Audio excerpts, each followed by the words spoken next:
ជំរាបសួរប្រិមត្តទស្សនិកជនបាទដែលនិយមគាំទ្ររកផ្សាយចេញពីអង្គពីបណ្ដាញយ៉ាងសារព័ត៌មានទីញូជាទីគ្រប់និងជាទីរាប់អានដល់ប្រិមត្តគណៈវេលាថ្មនេះផងដែរគឺម៉ោង 9:27 នាទីត្រង់ថ្ងៃពហុទី13 ខែមិនិនាឆ្នាំ 2025 ព័ត៌មានបឋមករណីគ្រោះថ្នាក់ចរាចរណ៍បាទបង្កឡើងដោយខ្លួនឯងរថយន្តបាទមិនដឹងថាទិសដៅគាត់ចេញមកពីតាណាទេបើឃើញចូលដងក្នុងនេះបាត់ហើយបាទ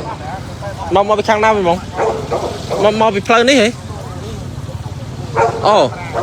អញ្ចឹងមានន័យថាគាត់ឡើងមកកម្រងគាត់បាត់ឡើងមកផ្លូវ30យើងវិញអូប្រិមត្តបាទឡើងអត់ផុតក៏មកដល់ក៏បុកម៉ាំងបដ ாய் ទៅបាទឡើងកើជ្រុះអាអំពូភ្លើងនេះបាត់ដែរនេះបងចុះម្ចាស់រថយន្តប្រុសក៏ស្រីដែរបងប្រុសអូមានកូនទៀតអូ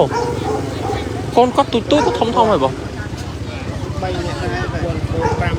អូស្រុបទាំងអស់5នាក់ក្នុងឡាននឹងមួយប្តីមួយប្រពន្ធមួយកូន3កូន2អូទាំងអស់4នាក់ហើយភ្លាមហើយគេថាកម្លាំងជំនាញបាទហើយចរាចរណ៍ផ្លូវគោកបានចុះមកដល់ទីតាំងកន្លែងកើតហេតុហើយបាទ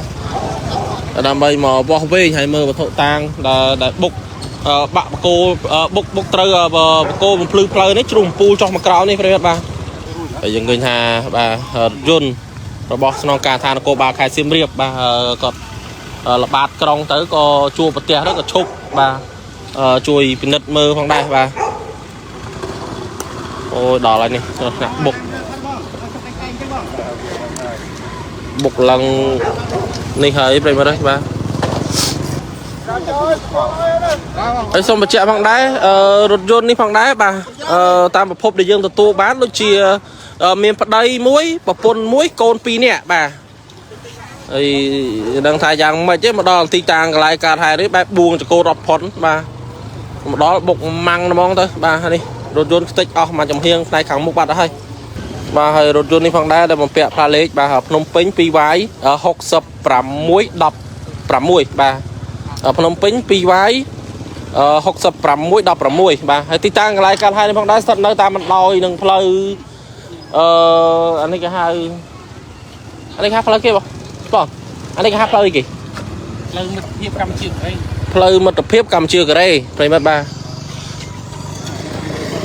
អូននេះបាទអានេះអំពូភ្លឺផ្លូវបាទនេះអំពូភ្លឺផ្លូវនោះលើនោះបាទនោះលើនោះ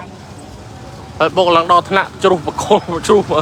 ភ្លើងចោះមកក្រោមហើយបាទអញ្ចឹងមានន័យថាលបឿនដូចមិនយឺតណាស់ណាទេបាទបុកឡើងគឺធ្លាក់អំពូបាត់ហើយដល់ហើយនេះបាទហើយផ្អើអស់ហើយដល់បងប្អូនជាប្រវត្តិបាទហើយគាត់នៅម្ដុំហ្នឹងឈូឈរចេញមកព្រាតហ្មងបាទនេះបាទអំពូភ្លឺផ្លូវ